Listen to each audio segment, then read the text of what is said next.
Good morning, everyone.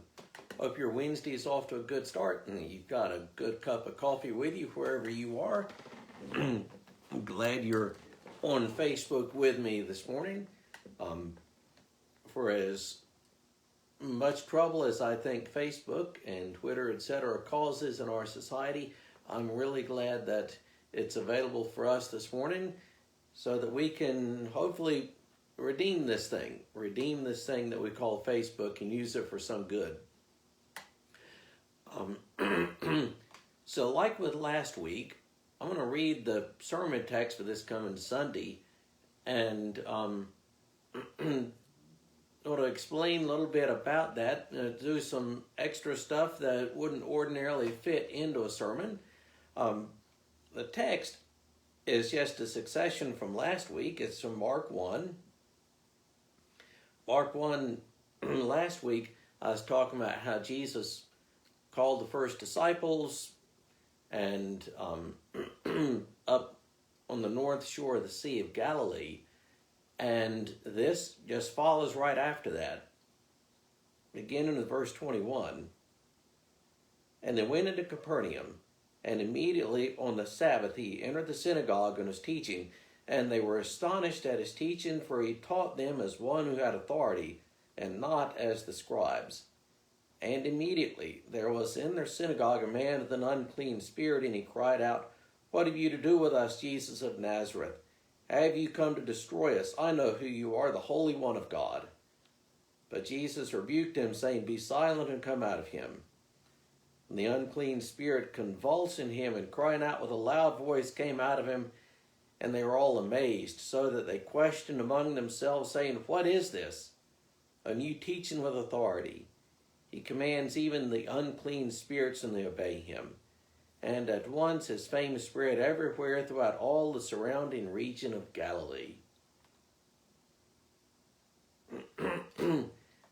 So that's going to be the sermon text of this week. Capernaum is there near the very northern end of the Sea of Galilee. A year ago, when I was there with a group from the district, we went to the remains of ancient Capernaum. We saw where the synagogue was, where this had taken place. We saw the ruins of the synagogue ruler's house. We saw the foundation for where Peter's house had been, right there in Capernaum. It is a powerful, powerful place. What I want to talk about today, and perhaps it's not such a good day to be doing it when it's all gloomy and dreary outside, is what do we make of these exorcisms in the New Testament? In this text, Jesus is teaching in the synagogue, and man with an unclean spirit cries out, "What have you to do with us?" And Jesus casts out the demon. What do we do with it? To begin with, exorcisms play a pretty significant role in the Gospel of Mark. They are found in all three synoptic Gospels, Matthew, Mark, and Luke. They seem to be more important in the Gospel of Mark. There are 4 specific exorcisms that Mark describes. And then just a few verses after this, we have like a whole summary of healings and miracles that Jesus does. And that just refers to as casting out as many demons as people had, or something to that effect. When Jesus sent out the disciples in Mark chapter 6, it's reported that they had power over unclean spirits. So Jesus gives his disciples power over unclean spirits. Jesus exorcises 4 instances where it is described in Mark, and then a couple of places where they're like summary healings. Like I said, Matthew and Mark both describe Jesus as casting out demons. Curiously, John does not describe this. It's unknown why at this point, but John doesn't describe any exorcisms, doesn't do anything with it, and it's anybody's guess at this point why that is. The book of Acts refers to several different exorcisms. And Paul himself doesn't, in his writings, doesn't dwell on exorcisms themselves, but certainly gives credence to the presence of unclean spirits. Paul refers to we wrestle with things bigger than ourselves, for we wrestle not against flesh and blood. It comes from Ephesians. Paul writes about powers and principalities, and powers and principalities aren't, they should be viewed as spiritual beings. Powers and principalities they're a category of spiritual being. In Jewish thought at the time, and I should say really good Pharisees at the time, they had a really robust sense of angels and demons. Now, Jesus himself was closer to being a Pharisee than anything else. That may strike you as odd, because Jesus lambasted the Pharisees over and over again for a whole list of different things, for being overly rigid, for being judgmental, being hypocritical, etc., etc., etc. But Jesus himself, in terms of his ministry, in terms of how he viewed the world, is closer to being a Pharisee than any other sect of Judaism. And we should remember that Jesus typically criticizes the people that are closest to him the most. So good Pharisees in the New Testament, they had a robust sense of angels and demons, angels as being messengers from God, and demons who were spiritual entities, spiritual beings that were in league with the devil. They were in the service of Satan, or the devil, as you may call him. And by the time of the New Testament, we do get a sense of the Satan or the devil as sort of an archenemy of God, a prince of darkness. Earlier in the Old Testament, Satan shows up, and in that case, Satan is more of a cosmic tempter. Sort of like we see at the beginning of Job. The way they viewed Satan in the New Testament is a little different, though. In the New Testament, Satan is very much Prince of Darkness kind of figure, the way we would envision him. And that's what we see in the Gospels. In the Gospels, we have Satan, the devil, and these demons that are thought to be in his service. Man, that's sort of the mindset that we see. That's going on in that world. There were other people around in the New Testament era that claimed the power to cast out demons. Jesus was not the only one. The way he did it was somewhat different, because Jesus simply did it with a command. There were no incantations. There were no spells, no roots to burn or anything like that. It was simply a word of command. Notice one of the emphases of this text is that Jesus taught with authority. When he taught, he had an authority that their normal rabbis could not have. So what do we do with this? Sure, the Bible talks about exorcisms and demons and unclean spirits and all of that, but what do we do with it now? To begin with, there are some people who would discount any notion of the demonic at all. That is something for a pre-scientific era, and all of the references to unclean spirits or demons in the New Testament really are simply misdiagnosed epilepsy, misdiagnosed mental illness of some sort. There are some who subscribe to that. I'll say that I'm not one of those.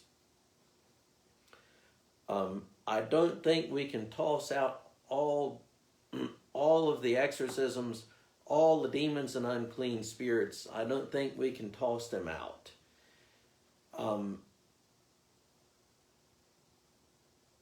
See, what happens when we try to explain away all of these unclean spirits and all the demons, explain away the presence of Satan in the world, when we explain all of that activity away, we are still left with evil. If we explain all of that away as simply epilepsy or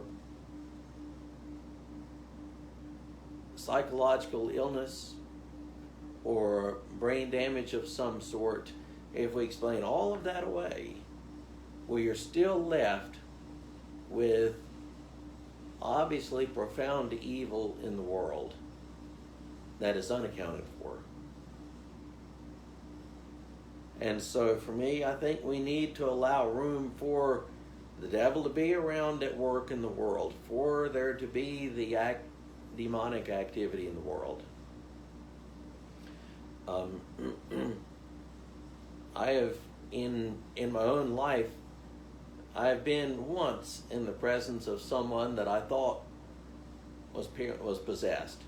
When I was doing a unit of CPE years and years ago, CPE being clinical pastoral education, I was with someone then that I am confident was possessed, and I'll tell you, could not get out of that room fast enough.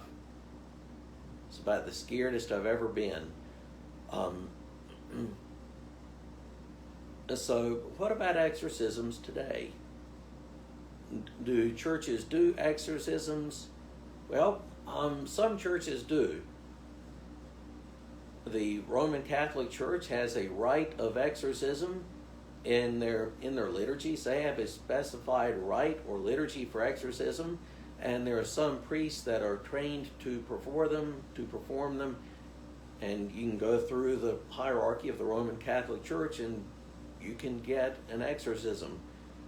It is understood that priests in the Orthodox Church can perform exorcisms. Curiously, I was just reading this a few minutes ago. In the Roman Catholic Church, they view even a baptism as a form of minor, lower-level exorcism, in that in baptism we are sealed by the Holy Spirit. And so that's sort of a lower level or tier 1 exorcism for protecting against unclean spirits. And then you have like a second level, tier 2 exorcisms, which are what we envision with a real exorcism, somebody that's demon possessed, and the priest casts out the demons. So Orthodox Church, Roman Catholic Church do have specified rites of exorcism for casting out demons. Protestant churches, by and large, don't do nearly as much with exorcisms. There are some that would have a rite for it, but it's not nearly as formalized a thing as you would find in the Orthodox or Roman Catholic churches.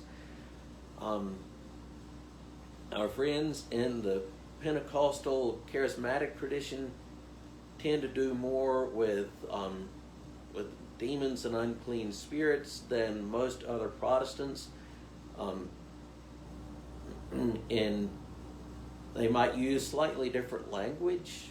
They might refer to demonic oppression rather than possession, or instead of calling it an exorcism, they might refer to it as liberation, but it's still the same sort of thing. Can a person be demon possessed? I presume it is possible. Like I said, I've once in my life been in the presence of someone that I thought was demon possessed, and like I said, I could not get out of that room fast enough. One other thing that I'll toss out as we're reflecting on demons at work in the world. Think about demons also as something bigger than what can live inside of us and possess us. Think about macro level demonic activity. Think about macro level demonic activity. World systems that are so unjust that they have to result from evil. So there are some things that happen in the world that are so horrific that they must result from demonic activity. There are some world systems. So if you think about the carnage of the Western Front in World War I, or the brutality of Stalin's purges. Stalin killed anywhere between 20 and 100 million people, his own people. The Holocaust, between 6 and 9 million people. Think about things like that. And that is macro level evil, demonic at work. I think we could look at a third world debt crisis. We don't talk about it a whole lot in the Western world, the Northern Hemisphere, but it's a very real issue. There are some things in the world which are macro level demonic. And sometimes it's incumbent upon us in the church to recognize that and confront that. In our baptismal liturgy, we have this phrase, to confront the spiritual forces of wickedness in whatever form they present themselves. That is just a different variant of the same thing of confronting demons where they present themselves.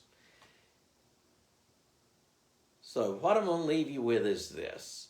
On a chilly, dreary, ugly day that's not really fit to be talking about unclean spirits and demons and all that sort of stuff, what I'm going to leave you with is this.